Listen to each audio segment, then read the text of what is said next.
여러분 안녕하세요. 공사공단 공기업 법학 NCS 장진 선생입니다.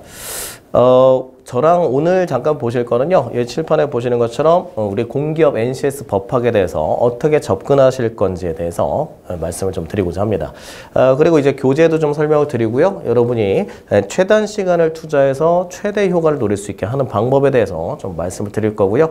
앞으로 이 강의를 수강하시게 되면 이론하고 문제에 대한 것들을 같이 이제 공부를 하시게 될 텐데 어떻게 공부를 해나가는 게 과연 법학에서 좋은 점수를 받을 수 있는지 그런 것들 감안해서 말씀드리고자 하겠습니다. 그럼 일단 참 이게 요런 거 나오면 항상 민망한데 제 양력을 좀 설명을 드리면 저는 연세대학교 법과대학 법학과를 졸업을 했습니다. 그리고 신촌 캠퍼스 출신이고요. 그리고 연세대학교에서 일반대학원에서 법학과를 계속 다녔어요. 그래서 한 20년 동안 학교에 있었는데 20년 동안 학교에 있으면서 20년 동안 일을 또 병행을 했습니다.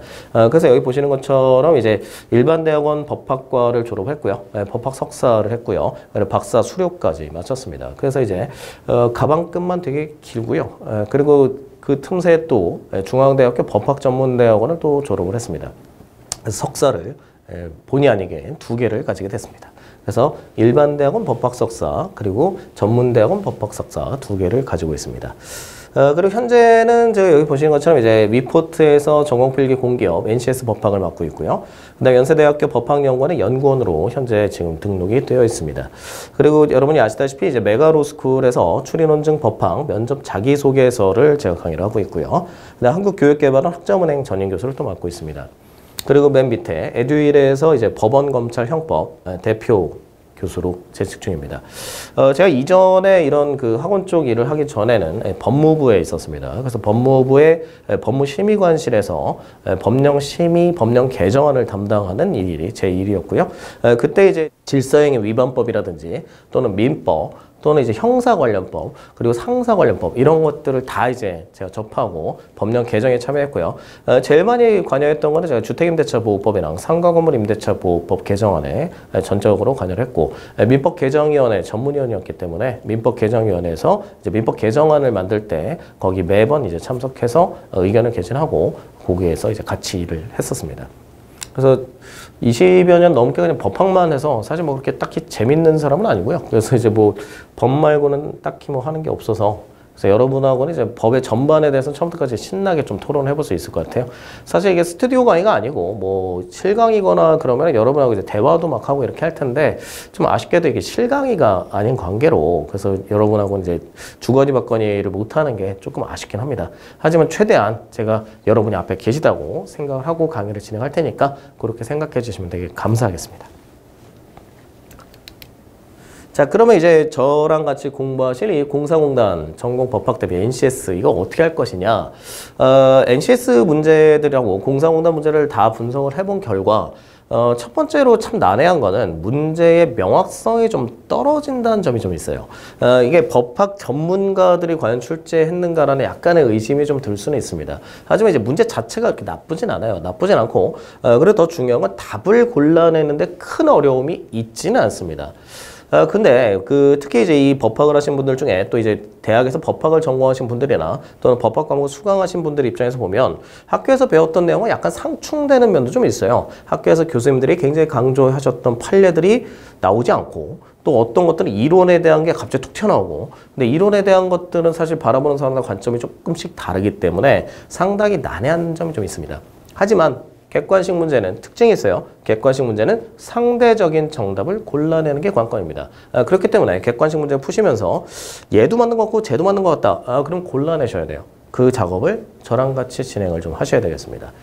그래서 그 강의 특징을 보시게 되면 실제 공사공단 기출문제를 거의 다 담아냈어요. 거의 다 담아냈고 저작권에 위반되지 않게끔 다 변형이나 또는 저작권과 관련 없는 문제들을 많이 담았습니다. 그리고 그 문제들이 다 좋거나 다 정확한 건 아니에요. 하지만 그걸 최대한 정확하게 우리가 답을 끌어낼 수 있게끔 재구성을 다 했습니다. 그래서 여기 보시는 것처럼 철저한 분석을 했고요. 그리고 그 문제 중간중간마다 출제 가능성이 높은 문제들을 예상 문제로 다 집어넣습니다. 그래서 실제 출제된 기관 그리고 관련된 문제 이런 것들을 다 집어넣었기 때문에 그래서 실제 공사공단 기출문제 분석을 통해서 앞으로 또 뭐가 나올지 이런 것들을 다 공부하게 됐습니다. 그리고 이 강좌의 특징은 첫 번째는 요게 있고요. 두 번째는 이렇게 됩니다. 그래서 첫 번째 하셔야 될 거는 우리가 기본 이론을 좀 공부를 하셔야 됩니다. 그래서 법학개론 교재를 통해서 이론을 보시고요. 그 다음에 PPT 자료를 통해서 정리를 같이 해나가시게 될 겁니다. 단순히 문제만 암기하는 데는 한계가 좀 있어요. 왜냐하면 출제 범위가 처음부터 저 끝에까지이기 때문에 어떤 시험보다도 시험 범위가 굉장히 넓습니다. 그렇기 때문에 문제를 외웠다. 이것만 가지고 풀 수 있는 건 아니에요. 그렇기 때문에 핵심 이론을 좀 공부하시고 그거에 기반을 둔 문제풀이를 보시게 될 겁니다. 근데 이 문제집을 여러분이 받아보시면 아시겠지만 이 문제집에는 굉장히 해설들이 그래도 긴 편입니다. 짧게 친다기보다는 관련된 조문이 있으면 넣었고요. 그리고 관련된 법령들은 최신 기준으로 법령을 다 바꿨습니다. 그래서 주요 기출된 법조항을 다 집어넣었고요. 판례도 최신 개정 내용까지 다 반영을 했습니다. 그래서 문제의 개수는 총 400개 정도 됩니다. 400개 정도 되고요. 이 정도랑 이론까지 하시면 여러분이 공사공단 준비하시면서 법학에서 데미지를 입을 가능성 거의 없다고 보시면 되겠습니다. 여기 있는 것만 다 숙지하시고 그리고 이론만 정리를 잘 하셔도 웬만한 문제는 아주 손쉽게 풀 수 있을 겁니다. 자, 그래서 우리가 보셔야 될 거는 책은 이렇게 두 개입니다. 책은 이렇게 두 개고요.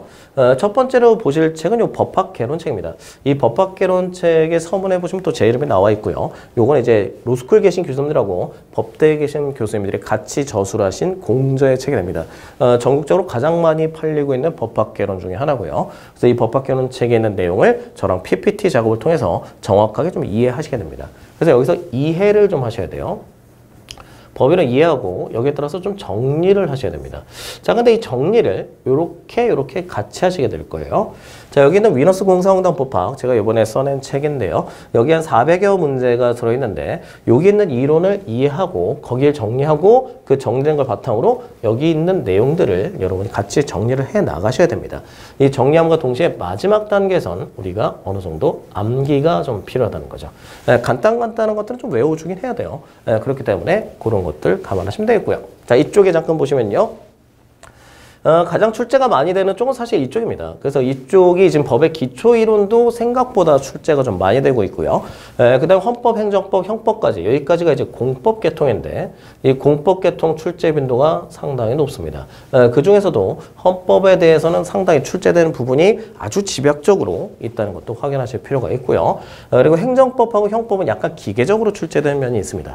그 다음에 이쪽에 가면 이쪽이 사법에 관련된 게 있는데요. 이 민법하고 상법은 여러분 시험 보는 직렬에 따라서 중요도가 좀 많이 바뀝니다. 시험 보는 직렬이 민사나 상사 쪽을 많이 다루는 공사공단 쪽이라면 이쪽의 출제점이 더 높을 거고요. 아니면 그냥 국가기관 쪽에 가까운 쪽이라면 헌법, 행정법, 형법 쪽이 출제 빈도가 더 높을 겁니다. 그래서 공부는 전반적으로 하시되 강약 조절은 여러분이 공부하신 직렬에 따라서 조금씩 조절을 좀 하셔야 됩니다. 자, 형사소송법과 민사소송법은 이제 우리가 절차법이라고 일컬어지는 애들인데요. 얘네는 실체법이 아니라 여기 있는 형법의 소송, 민사의 소송에 관련된 법이 됩니다. 이 절차법은 출제 빈도가 좀 떨어지지만 절차법은 전체적인 프로세스를 확실하게 이해하시고 그 프로세스에 대한 조문들을 정확하게 이해하고 정리하는 게 정답의 관건이 됩니다. 그리고 여러분이 이제 지원하신 직렬에 따라서 보시게 되면 사회법 크게 두 가지 파트를 우리가 볼 수 있는데요. 노동법하고 경제법 파트가 주로 여기에 해당된다고 볼 수 있습니다. 하지만 이제 가장 중요한 건 이제 근로기준법이나 노동조합법의 바탕을 둔 노동법 계통이 훨씬 더 출제 빈도가 높다는 것도 우리가 생각하실 수가 있고요.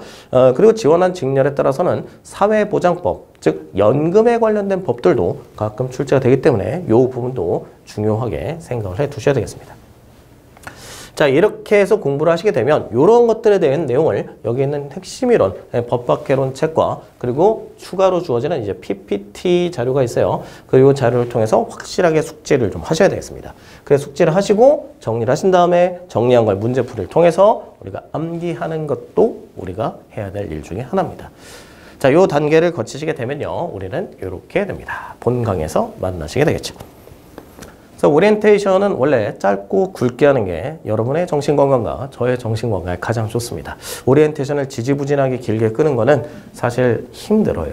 왜냐하면 오리엔테이션은 정말 말 그대로 오리엔테이션이거든요. 그래서 우리가 이런 것들을 가지고 하나하나 공부해 나가는 그런 재미를 저랑 강의를 같이 하시면서 강의도 여러분이 같이 하시는 겁니다. 왜냐하면 강의는 제가 하지만 여러분 강의를 들으면서 강의를 하시는 거예요.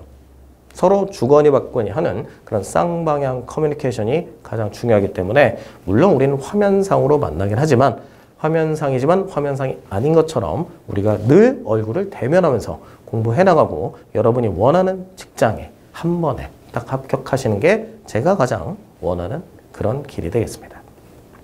그래서 우리 조만간에 본 강의에서 우리 밝은 모습으로 만나뵙도록 하고요. 우리 공부 열심히 해서 우리가 원하는 거 다 잘 이루어졌으면 좋겠습니다. 자, 그러면 우리 본 강의에서 꼭 만나도록 하겠습니다. 네, 고맙습니다.